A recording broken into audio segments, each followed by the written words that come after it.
Sharma is joining us, Director and Head of Technical and Derivatives at JM Financial. Rahul, good afternoon, sorry.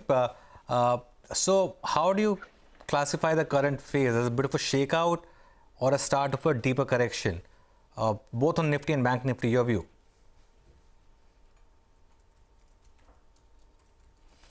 Okay, Rahul can't hear us, I think let's do one thing. Let's just look at, by the way, just look at the mid-cap index right now.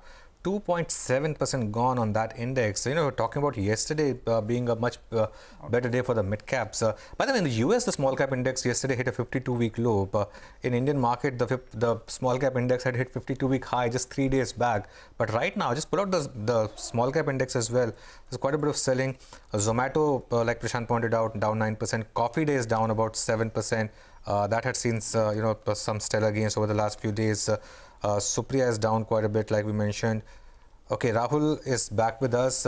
Rahul, sorry, I was asking you a question on the Nifty. Do you see it as a bit of a shakeout or as some kind of a correction?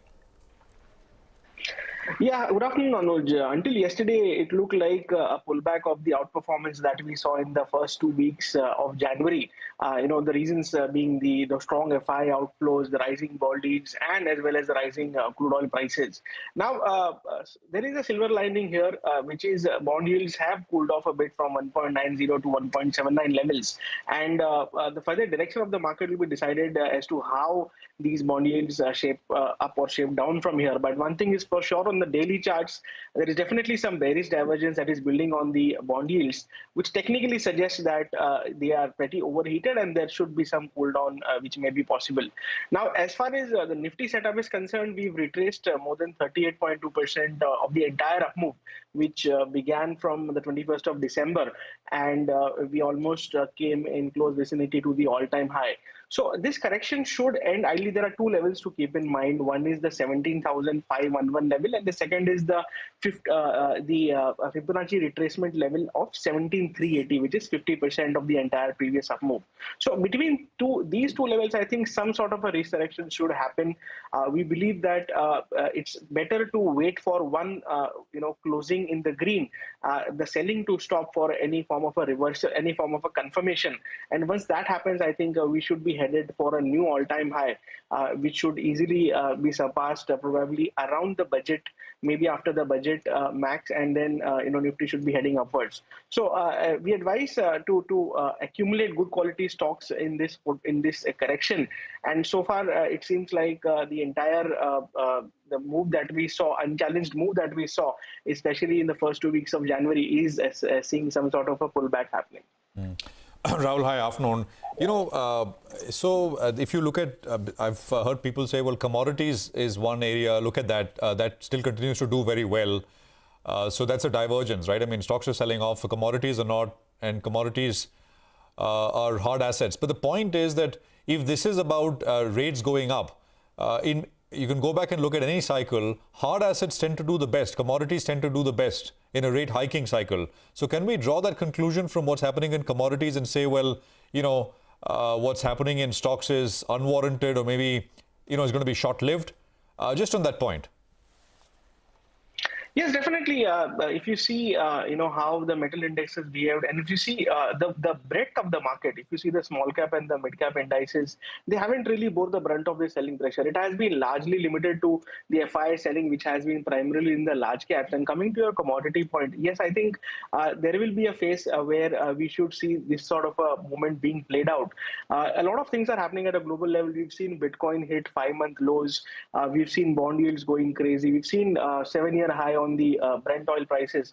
So yes, definitely a bit of challenging period ahead. But I think as far as the bigger scheme of things is concerned, as far as the primary trend of the Nifty is concerned, I think that is still bullish. And like we've seen in the past, when we hit 16,400 odd in December, that turned out to be a brilliant entry point. I think this correction also should shape out in the similar way, where we should see this correction being bought into and a new all-time high, being around the corner. When you joined us, Rahul, we went to that level that we were talking about of around 17,511. We breached that, and from there, the Nifty has gone ahead and hit a century. So we're at around 17,600. Let's see whether or not we can continue to hold on to this mark. But I have a query for you on a couple of sectors. The pharma sector, it's corrected from the recent peak. It's showing some bit of weakness out there. You also have the consumption. That's the FMCG sector. Both of them, they're showing some weakness. Do you believe that the pain will continue there? Yeah, for the pharma sector, it does look like, because heavyweights like DV slabs have been, sold off left, right, and center. And considering the pharma index setup, it has come very close to the December lows. So technically speaking, if we break that level of December, the low of December, that would call in for a further weakness on this entire sector, which should see the selling get aggravated. So from a sectoral perspective, the pharma index looks pretty weak. FMCG has been struggling of late in the past few weeks, but there are some attempts especially from something like a Hindustan Unilever. Today it has seen very high volumes and very strong attempt to reverse. But the entire index is struggling a bit for sure.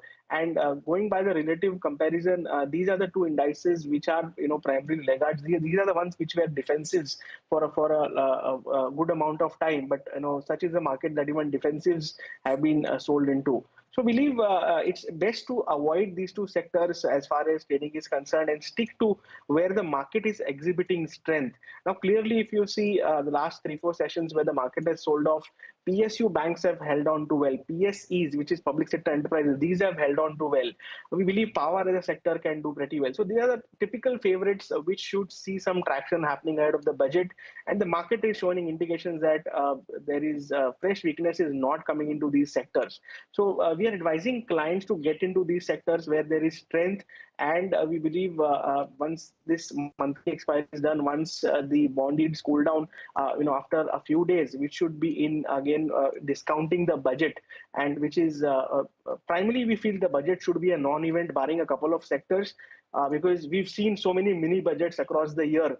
We don't think anything major would come in on the 1st of February. Okay, Rahul. Final question from my side. Hero MotoCorp is making a sharp bounce back from multi-year lows. Any thoughts here on the charts? If this is a bit of a breakout, it's got sector tailwind as well. The other two-wheelers also doing well. Yes, so the answer lies in the monthly chart. So this stock has been underperforming since February 21, and this has been like a prolonged period of underperformance, which has given a reversal on the monthly time frame. We believe about 2700, this remains in a breakout territory.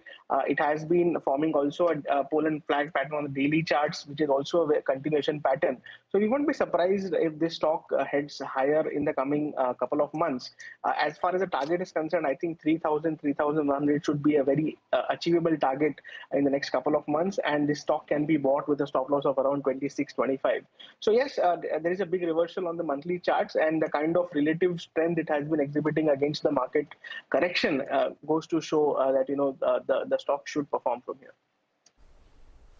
Okay, all right, Rahul, thanks so much for stopping by, giving us your view in the index. We'll keep in mind the lower levels that you spoke about, and you're sounding relatively bullish on the index as well, as long as the 17,500 level does hold out. Well, the markets have seen a good bounce, actually. Good bounce from the lows just around 20 minutes or so ago. We went to 17,485. So in that context, we're up close to around 140 points from there. But time for our special segment, D Street Chatter. Nimesh is standing by. He's the guy who actually gets an insight into dealing room. Nimesh, what are you picking up this time around? Hi, Nigel. So, another day of weakness, and it looks like, the selling intensity continues at the FI desk. The clear, the key theme seems to be global weakness, redemption pressures, and the fact that globally too, there is a bit of shift happening from high value stocks to high PE stocks to the value stocks, and that's playing out in India as well in the last 1 week or so. So some of the select large caps are largely under pressure because of that. A bit of rotation as well. So today seems to be the day for auto names. So a lot of the auto stocks are doing good, and is the case with some of the FMCG names as well after Lever put out the good numbers. So that sector rotation continues, but I guess there is clear pressure now from the larger institutions. Today seems to be the first day of some bit of capitulation at the retail desk as well. So the mid cap index is down more than 2%. So is the case with the small cap indices as well. So, as I said, the entire week was under pressure, largely on the back of global weakness, and it looks like the selling intensity is not likely to end very soon, and hence some of the large caps are under pressure in today's trade as well. And Nimesh, in terms of stocks, what have you picked up? So in terms of individual names, the first stock on the radar is MedPlus. This week the stock is up 13% in a weak market. Today the stock is consolidating, but I guess there is a lot of interest from larger institutions to buy this particular stock, and there is a lack of selling as well. So you will see this periodic bouts of big moves, but I guess there is a lot of interest in MedPlus to buy at the FI desk. So that's the first one. Second stock is Texmaco Rail, Texrail. That stock is buzzing off late. Even today in a weak market, that stock was buzzing.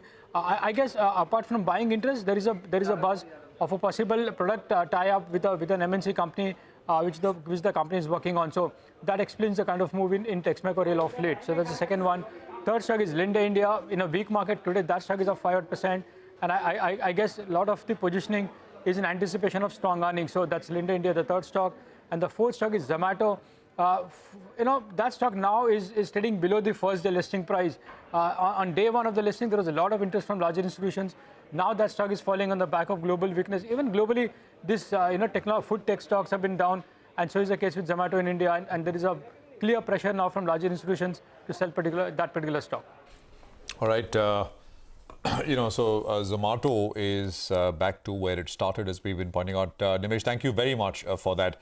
SBI Life numbers are flashing at the bottom of the screen. I think the stock is seeing a sharp recovery.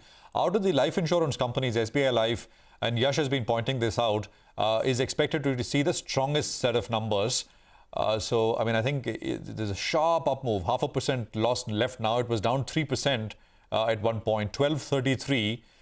So, it's a down market, but companies and stocks are reacting to results one way or the other.